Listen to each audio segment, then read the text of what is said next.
The next article is called Why Empowerment is a Management Lie. This is from Fast Company. It says the word empowerment gets thrown around constantly in leadership conversations, but this Fast Company piece makes a pointed argument. In most companies, job descriptions promise autonomy. Leaders proudly talk about their empowered teams and meetings end with, "You've got this." Yet that same work still runs through a gauntlet of approvals, sign-offs and second guessing. The language suggests freedom, the system reinforces control.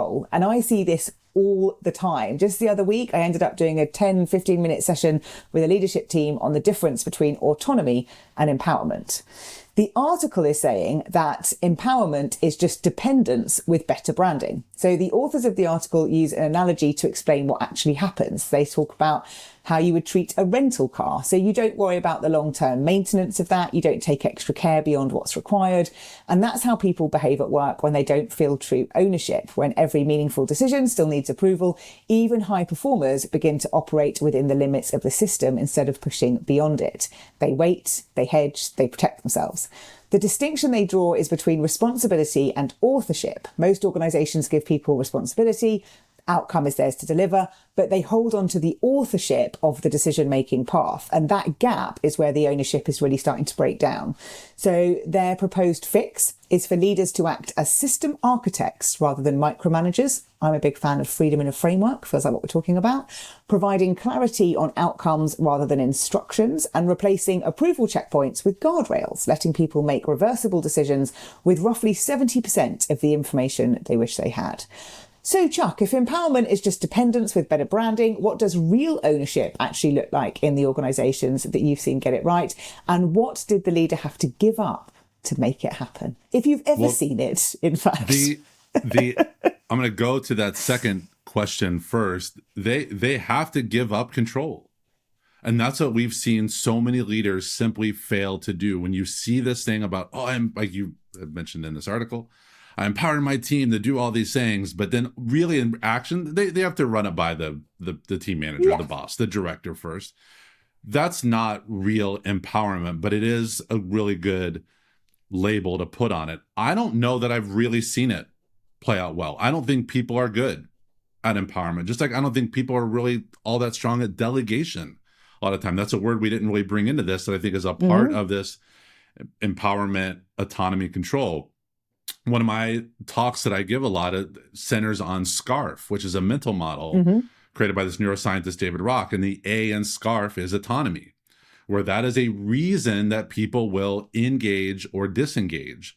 But it's going to have different levers for different individuals. So for some people, autonomy is a big driver. They want that control. They want that responsibility. Other people, autonomy is actually quite scary. They don't feel like they've got the good guardrails in place. So I think we could very easily point to our favorite topic that we talked about so much here on Frequency, which is return to office, where during COVID, people were empowered to work from home.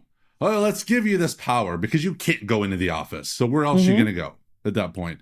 But then all of a sudden, they lost that autonomy because leaders weren't willing to give up the control.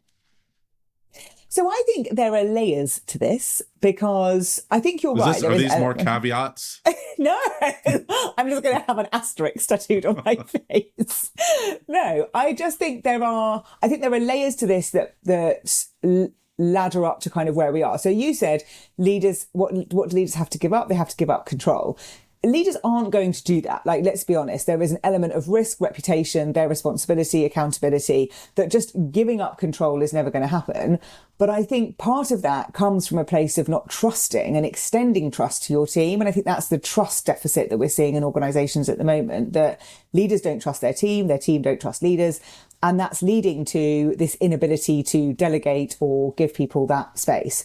I think there's also a layer to this, which is leaders aren't being clear about what it is that needs to happen. Whereas if you can say, this is our strategy, these are the 5 pillars of our strategy, this is what each one of those pillars means, and this is where we want that to go. How you get there is totally up to you, but that's the goal, right?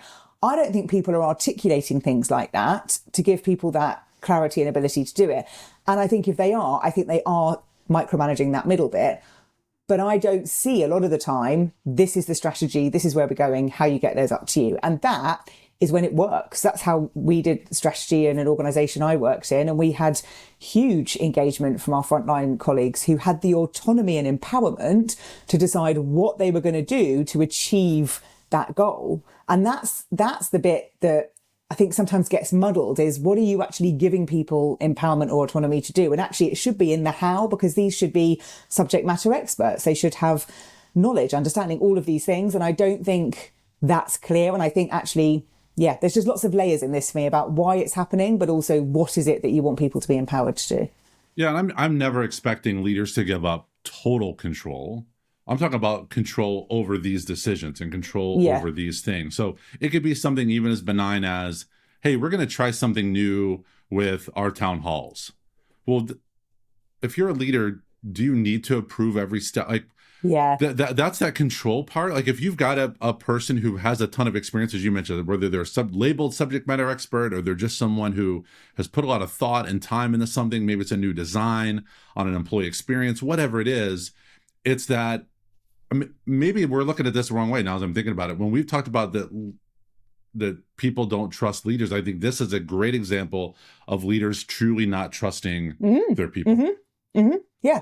But you made me think about the leaders having conversations together and trust and stuff like that. And I was facilitating a leadership conversation the other day with about 20 leaders, and they were talking about what decisions directors could make and what decisions the leadership team could make. So the distinction between the two.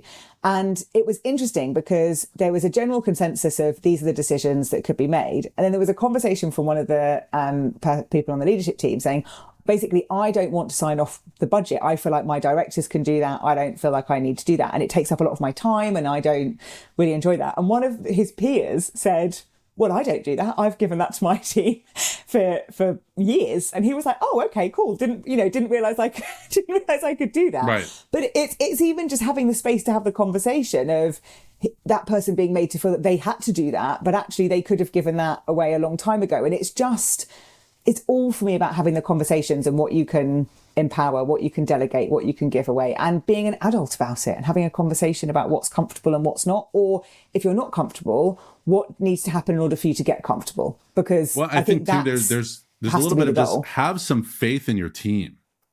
Yeah. Like just have a little bit of faith in your team that they're going to try to do the right thing and do the right thing, especially if they've had the experience and have done the right thing in the past. Just have some faith.